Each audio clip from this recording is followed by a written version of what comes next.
In this video, we're going over how to use the Samsung Galaxy A11 for beginners.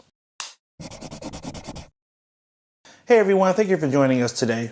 If you want to stay up to date on all the mobile technology coming out and learn cool tips, tricks, and hidden features, make sure you hit that subscribe button down below and tap the bell to turn on post notifications so you can be alerted every time we post new videos. Today we're going to walk you through how to use the Samsung Galaxy A11 for beginners.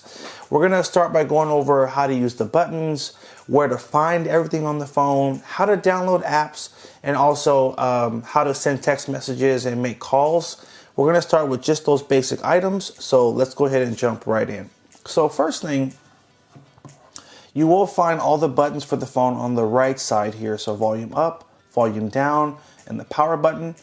Tap that power button, it will wake up the phone. Tap it again to turn the screen off. Now keep in mind when you're doing this, the phone is going to wake up and go to sleep. If you actually want to turn off the phone, you can hold down this power button here and it will take you to this screen. You can either tap power right here to turn it all the way off, or you can tap the restart button to restart the phone. So those are your two options there. And when you want to unlock the phone, you'll simply just slide up. And now I have a password on the phone currently, so I would have to just put in the password. But if you don't have a password on the phone, you would just slide up and the phone would just unlock itself. And we can just do our password here and that will take us into the phone. So those are the basics there. Now, one more thing. On the left side of the phone, you will find the SIM tray. If you do have a SIM card that you were using in another phone, you can just put it in here by using one of these SIM tools. It should come in the box of your phone. So just an important note there. So next, let's talk about how to navigate the screen. Now, at the bottom of the screen, you'll find these three buttons here, a menu button, home button, and a back button. Now, your home button, the little circle at the bottom here, is always going to take you back to this main screen. So if I open up, for example, let's see, if I want to open my Google Chrome to go to the internet, if I want to go back to that main screen, I just use this home button and tap, and that'll take me right back to the main home screen. No matter what you're doing, if you tap this, it'll take you back to this screen. Even if I'm over on this page and I tap the home button, I'm always going to go back to this main screen. So that's what that button does. Now, if you hold down on this button, it actually will launch your Google Assistant, and then you can ask it to do different things. So right now, this little voice thing at the bottom here is listening. So just to show you one more time, if I hold down on this little guy right here is showing you that it's listening to what you're saying and it's trying to figure out what it wants you or what you want it to do. So you can ask your assistant to set a timer for you. You can ask it to search the internet for a fact. You can ask it when your favorite sports team is playing again. Whatever, it's going to search Google for whatever you're asking and then give you a response. So that's kind of cool. On the left side here, you'll find what's called your recent apps button. I called it the menu button before and that was incorrect. This is your recent apps button. So whenever you open up one of these little icons here, these are apps. Their app is short for application. Think of it like a computer. On a computer, they're called programs. On a phone, they're called applications. So that's just the difference there. And on a phone, we don't call it an application. For short, we just call it apps. So these are all little apps that you use or little programs. And whenever you open up one of these apps, if you go back home, that app is still open. It's just running in the background of the phone. So when I tap my recent apps button here, I can see all the different apps that are currently running on the phone. Now, this is a good thing and a bad thing. It's a good thing because you can easily get back to something you were working on earlier because it's not going to automatically close itself unless you close it. The downside is you will have things constantly running in the background of your phone. And if too many things are running, it will slow down the phone. So be mindful of how many things you have running.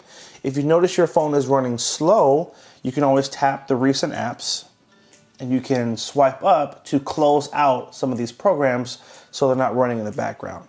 Now, if you ever want to get back to something you were looking at or working on earlier, you can just tap the recent apps button and swipe over, and I can go right back to, for example, this wallpaper app, and keep looking at the different wallpapers I was trying to use for my phone. So it's a great way to help you, one, get back to things you're working on, and two, to close out things that you no longer want to use. One last thing, if you tap this button here, you have a close all button. If you're finished with everything and you want to close out all those applications so that your phone runs faster, just tap close all, and now everything will stop running in the background. So that's what the recent apps button does. Now on the right side here, we have the back button. Now this is something that's going to help you navigate the menus of the phone easier. So for example, if I go to the settings application, and let's say I go to display, maybe I'm trying to find a specific setting, and I go to home screen. And now I want to get back one step or one page, I can tap this back button. It'll take me back one page. If I tap it again, it'll take me back one page. So this is how you easily navigate between the menus of the phone. And if I tap it again, now I'm on the main screen of settings. If I tap it again, it's going to take me out of the application. So just for the note, this helps you navigate back one step in whatever application that you're using. So those are your three main those are your three main navigation buttons.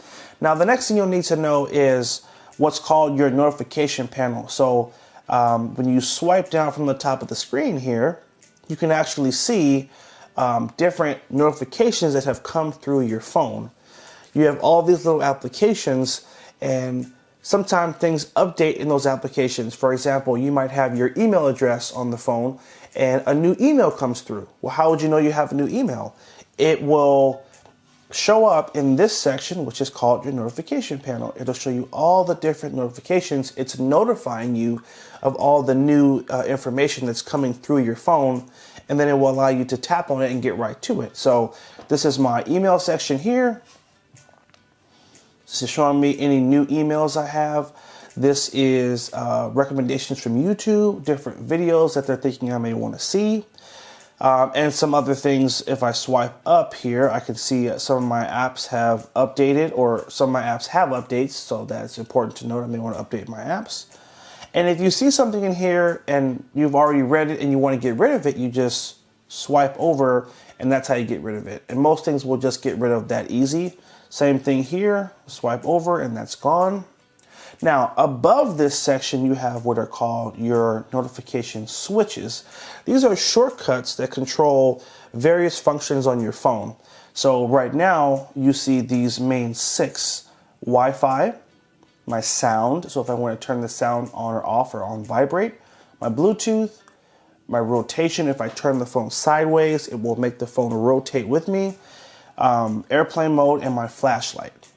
Now, if I swipe down, it'll show you more options. So there's a few more options you can turn on and off. For example, your dark mode. If I tap here, it will put the screen in dark mode, turn all the white menus into black. And now it gives you a cool little look. So that's kind of cool.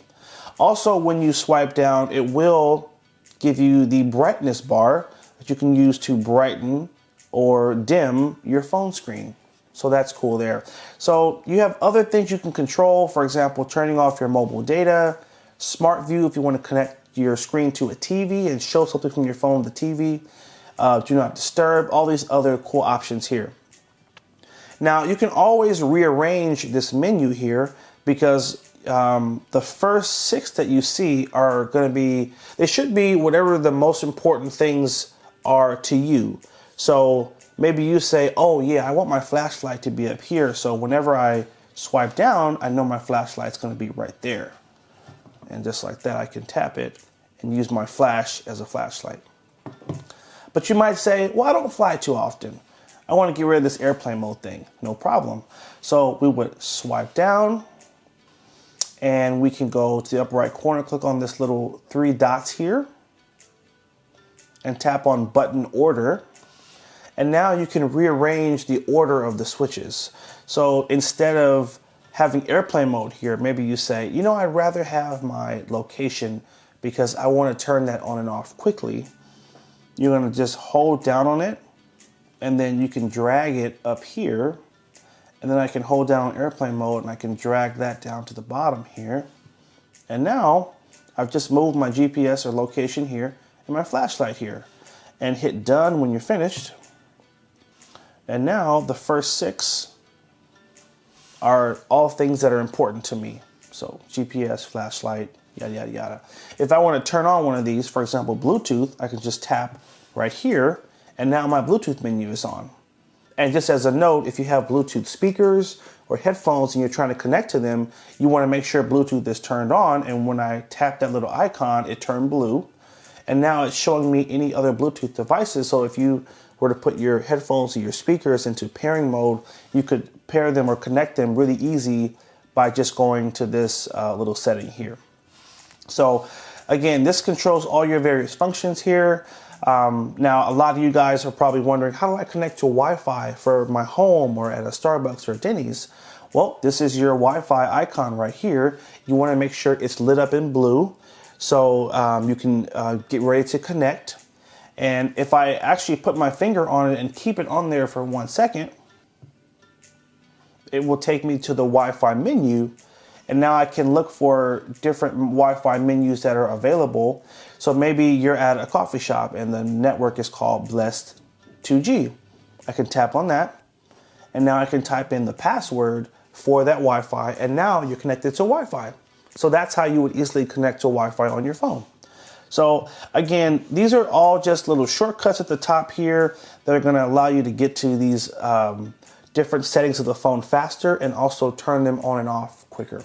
So that's your notification panel. Now next we're going to go over applications. How do I find all my apps? How do I download new apps? What is that process? So you can swipe up with your finger, and this is where you'll see all your apps. This is called your app drawer section. You'll find all the different apps on the phone. If you download a new application, it will show up in this section. Now, one thing to pay attention to are these folders here. So I have a Google folder and a Samsung folder. If I tap on the Google folder, this is where you'll find your YouTube app, Chrome, which is where you'll use to search the internet, your Gmail. If you need to add an email account to your phone, you would just tap on Gmail and you would put it in there. And your Google Maps, your photos, all your other different things. So this is where all the apps are going to go that you download. Now next, let's talk about how do I get new apps. Maybe you want to get a certain game or an application that you've seen someone else have. How do I get that on my phone? You'll need to go to the Play Store. So you'll tap on the Play Store here. Now, one important thing to note is you cannot go to the Play Store until you have signed into a Google or Gmail account on the phone. Now, I have already signed into one, so it takes me right into the Play Store. But for you, if you tapped on this and it took you to a Google menu that's asking you to sign into a Google account, all you're going to need to do is simply type in your Gmail account. So it could be 1235@gmail.com, whatever your Gmail is. You would type it in there, and then it's going to ask you to put in the password. You'll put in that password, and then it will sign you into your Google account. If you don't have a Google account, if you look at the bottom of the screen, and once again, it's not on this screen, but I'm just walking you through for those of you that have not signed into a Gmail account yet.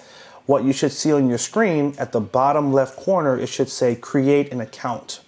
If you tap on create account, it will allow you to quickly create a Google account that you can then sign into and then get access to the store where you can download all your applications. Okay, so now we're in the store, and this is where you search for apps and games. You can also find movies and TV shows and books. If you tap here, movies and TV shows, you can download different things. They have all kind of deals right here, 99 cents for a movie rental. They have books you can get. So all that's going to be found in this application here. Now, let me walk you through how to download an app. Maybe you say, oh, I'd love to download Solitaire. I love playing Solitaire. No problem. Do a search. You can either type in the word Solitaire, or you can use the microphone and just say Solitaire. Watch this. Solitaire. I love using the microphone because it's so much faster. I can just say it. Solitaire comes up. And now there's many different options here. This is just like one that's an ad. So be aware things that say ad are paid advertisement. I like to look through this list here and look for the ones that have the highest star rating. So this one, for example, has a 4.8, so I want that one. So I'm going to tap there, tap install, and now it's downloading the application. Now notice there was a green button that said install. So whenever you see that green button that says install, that's what tells you that it's a free application. If you ever see a price there instead of free, then that means that that app is not free. You'll have to pay for it. So just be aware if you see that. Now our app is downloaded, and how do I know that? Because now the button says open. So we're going to tap on open, and it will take you right to your new application. And now you can play solitaire. That easy. Now guess what? When you're all done and you want to go back to your home screen, what do you press? Pop quiz. That's right, the home button right here. Tap there and it will take you back to your main screen. Now you're probably saying to yourself, well, that's great. Now how do I get back to solitaire if I want to play later? You can just, you would swipe up to our app drawer, swipe to your left, and there is our solitaire application right there. So remember, whenever you download a new application, it will always show up in this section. Okay, the last two things I want to go over are sending text messages and how to make a phone call. So we're going to go first to this app here, which is your text messaging app. So tap here. To create a new message, just tap on the blue icon. And first you'll need to type in the phone number of the person you want to text. So let's type in a phone number. And then you're going to tap on it or tap plus. And then at the bottom here, you'll see a little box. Tap in the box and type your message. Hi. And then you hit this little circle here and this will send the message for you. Now we don't currently have service on this phone, so it's not going to actually send the message, but this is the whole process. It's super easy. Type in the phone number. You're going to then do the search and then just hit send and it's going to send the message. So that's how you send the message. Now if we use our back button here, we can then go back to our menu here, and this is where you'll get to see all the other conversations you have. Maybe you've sent a text to multiple people. They'll all show up in this section, and you can just tap on whichever one you want to send another message to, and you can just keep doing the same thing. Now here you'll have the phone app. We'll tap on the phone app here. You can just simply type in a phone number. Once you put in the number, you just tap this green button here, and that will make the phone begin dialing the number and start your call. So super easy. Just again, type in the phone number. You can just type in the zip code, the phone number, and the green button, and it will begin to make the call.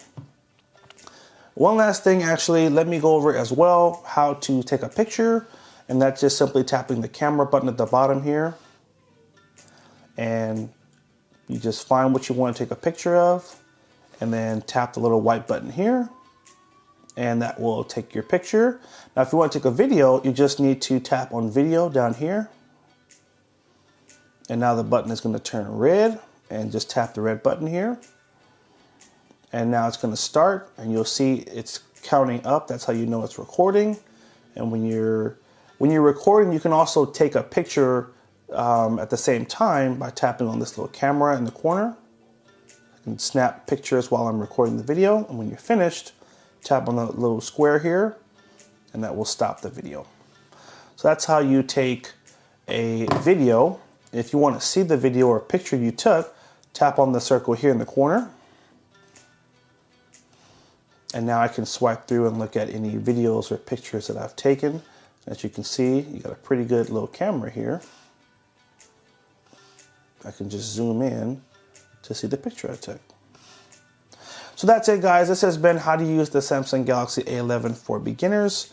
I hope you guys did find this helpful. Make sure you like, favorite, and share if it was helpful. Hit that subscribe button and stay tuned for more videos. Leave me a comment down below if you found the video helpful as well. I always love to hear your feedback as well. Thanks again for watching. Take care, and as always, have a good one.